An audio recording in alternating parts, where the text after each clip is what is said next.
Terracotta का इतिहास उतना ही प्राचीन है जितना कि मानव सभ्यता की शुरुआत। या यूं कह सकते हैं कि साथ साथ चलने वाली शैली परंपरा। और अगर टेराकोटा के बारे में कुछ उदाहरण दिया जाए तो सबसे बढ़िया और सरल उदाहरण है मटकी। हाँ, मिट्टी की मटकी।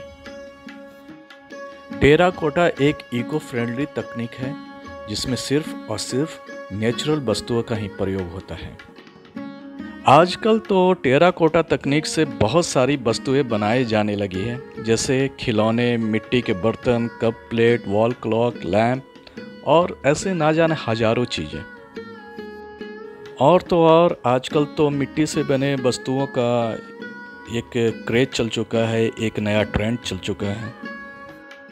आजकल हर लोग इनसे मिट्टी से बनी वस्तुओं को अपने घर में लाना पसंद करते हैं, सजाना पसंद करते हैं।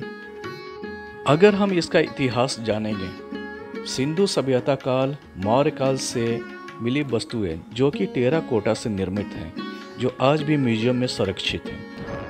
तो चलिए चलते हैं एक ऐसी जगह जहां टेराकोटा का भंडार है। महाराष्ट्र राज्य के डिस्ट्रिक्ट रायगढ़ के वीगावली गांव में। यहाँ हाईवे से सटे एक वेदास पोट्री स्टूडियो है।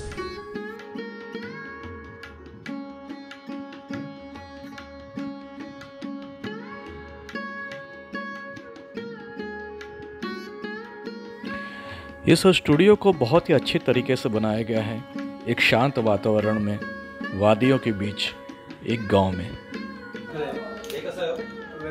यह है नीलेश वेंदखले और यह इस स्टूडियो का ऑनर है।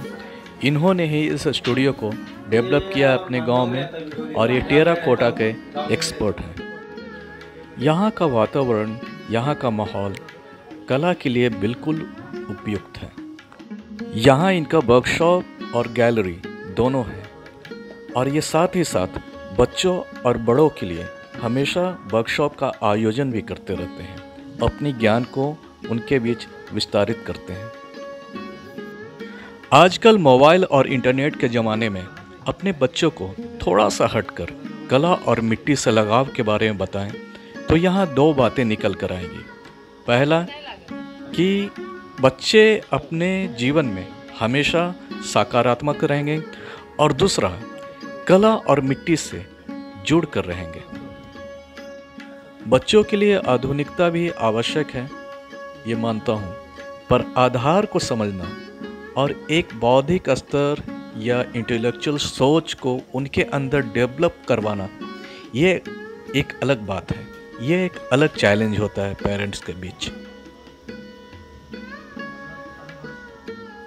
टेराकोटा की मिट्टी को बनाने का एक विशेष प्रोसेस होता है। ये मिट्टी गंगा की होती है। इन्हीं से जानते हैं कि वो मिट्टी को किस तरीके से बनाते हैं। जाता है वाराणसी में गंगा नदी जो है उसके साइड में जो बहती जाती है वो मिट्टी, कितना मिट्टी जो बहती है वो वहाँ से कुंभार यूज करते हैं। ये मिट्टी है, वहाँ से लाते हैं यहाँ, तो उसको मतलब तोड़ते हैं, उसमें यहाँ की थोड़ी सी लोकल में मिट्टी ऐड करते हैं। उसका कितना ही कम हो तो थोड़ा सा बेंटोनेट, अलग अलग प्रकार के मटेरियल मिट्टी के ऐड करते हैं और वो छानने के बाद उस धूप में सुखाने के लिए रहते हैं।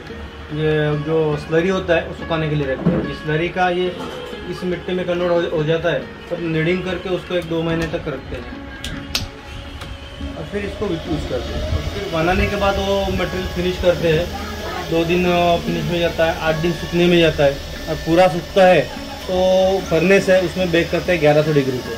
तो दिन में 2 सिलेंडर गैस से जाते हैं फायरिंग के लिए। ये अभी 3 महीने पहले की मिट्टी है, जिसको अभी 6 महीने हो गए। मार्च अप्रैल में ही प्रोसेस करते हैं, बारिश में प्रोसेस नहीं। आप सीखते हो? क्या नाम है आपका? ऐश्वर्या। तो ये आपने बनाया है? हाँ, मतलब ये मोल्ड से निकाला है, फिर इसमें फिनिशिंग वगैरह टेक्सचर, उसमें डिजाइन कर रहे हो। हाँ। कब से सीख रहे हो आप? 6 महीने। 6 महीने हो गए। हाँ। कौन से कॉलेज में पढ़ते हो आप? तटकरे कॉलेज मानगांव। हाँ, अभी मेरी तो ये आर्ट का कैसे ये लगा कि ये सीखना चाहिए पहले से? हाँ, लॉकडाउन में छुट्टी थी, बाकी घर में मोबाइल वगैरह मतलब जो खेलने से अच्छा है कि काम करूँ, थोड़ा सा पैसा भी मिलेगा और आर्ट भी उसमें भी अच्छा रहेगा, इस हिसाब से सब। अच्छा, इनको पेमेंट भी मिलते हैं? हाँ, पेमेंट भी मिलते गुड गुड। तो ये लॉकडाउन में आपने स्टार्ट किया? बहुत अच्छे। अरे ये लॉकडाउन में मतलब कि जगह मिला, ये बहुत अच्छी जगह है। हाँ, मैं तो घर पे ही थी ना, तो अच्छा। मैं यहाँ पे आती थी, कॉलेज जाती थी ना। ओके। तो कॉलेज से आने के बाद इधर ही आती थी।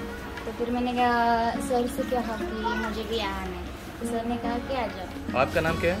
शीला। हैं। मराठी बोलो से मराठी। अच्छा। हिंदी आती है ना समझ में? हाँ, समझ नहीं आती है। अच्छा, बोल नहीं सकते। अच्छा, मराठी में बोलो आप। आपने कब से स्टार्ट किया? मुझे 2 साल हो गए। 2 साल। आपका नाम? वर्षा। अच्छा, ये पूरी गैलरी आप देखते हैं? हाँ, कुछ बताएंगे और इसके बारे में? कुछ नहीं, जो अभी मिट्टी कहाँ से आती है ये सब, मैं भी इधर सीखने के लिए आई थी। अच्छा, काम भी करती हूँ। कितने टाइम हो गए यहाँ आपके? मुझे 2 साल। 2 साल हो हाँ। गए आपके।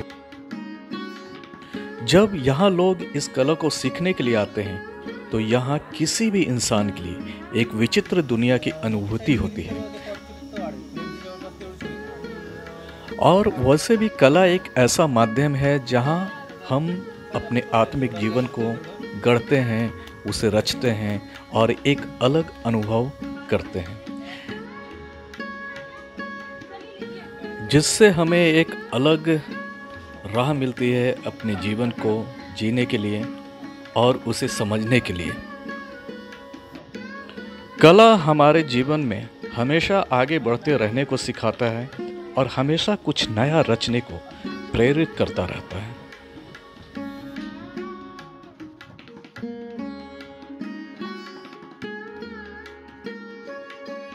कितने डिग्री पर इसे फायर करते हैं? पहले 500-600 पे करते हैं, बाद में 1100 डिग्री ग्लेजिंग करके, मतलब ग्लास कोटिंग करके। अच्छा, वो बाद में 1100 डिग्री पे करते हैं। आप भी आर्टिस्ट हैं क्या? हम लोग पढ़ने हैं, हम लोग अच्छा।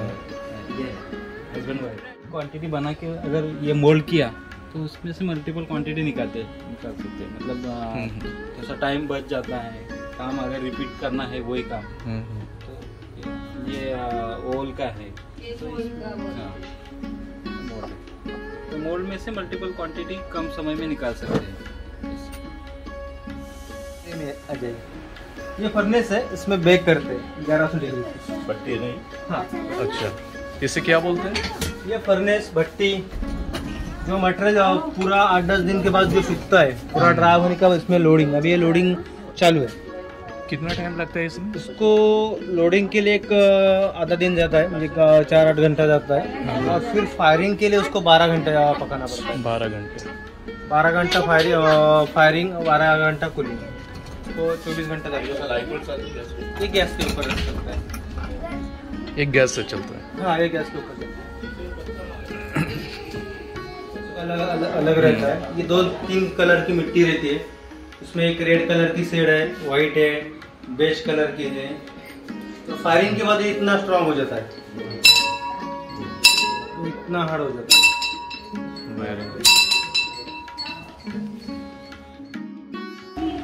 ये मेरी मिसेस है, मेरे साथ 6 साल से काम कर रही है। ये भी करती हैं? हाँ, ये सब जो विलेज फिगर है, ये फिगर्स वगैरह है मिला। तो फिर बोलो मैं काम करूँ तो अकेला ही मेरे को ही पेमेंट मिलेगा। तो मैं गांव में मेरा चालू करता है, तो मेरे गांव के 4 लोगों को घर में गया तो लोग काम करेंगे। मैं अकेले जॉब करता तो अकेला ही पेमेंट या कुछ 4 पैसे कमाता। तो ये प्रॉपर आपका गांव है? हाँ, एक प्रॉपर मेरा गांव है। यह स्टूडियो के साथ साथ अपना एक गैलरी भी बना रखे हैं और इनके बनाए हुए जितने भी आर्ट वर्क हैं जो सारे इसमें प्रदर्शित हो रखे हैं, लोग आते हैं और ख़रीदते हैं। मुझे पूरी उम्मीद है कि इस वीडियो को देखकर ऐसी जगह पर लोग एक बार तो ज़रूर विजिट करना चाहेंगे और इस कला को बारीकी से समझने की कोशिश करेंगे। और जब भी मानगांव आए तो इस स्टूडियो को ज़रूर विजिट करें। मेरी कामना यह है कि जिस तरह से ये चाक घूम रहा है और नए नए कला के आयामों को गढ़ रहा है। उसी तरह से हमारा समाज भी सकारात्मक रहे और नए नए सृजन की ओर हमेशा आगे बढ़ते रहे।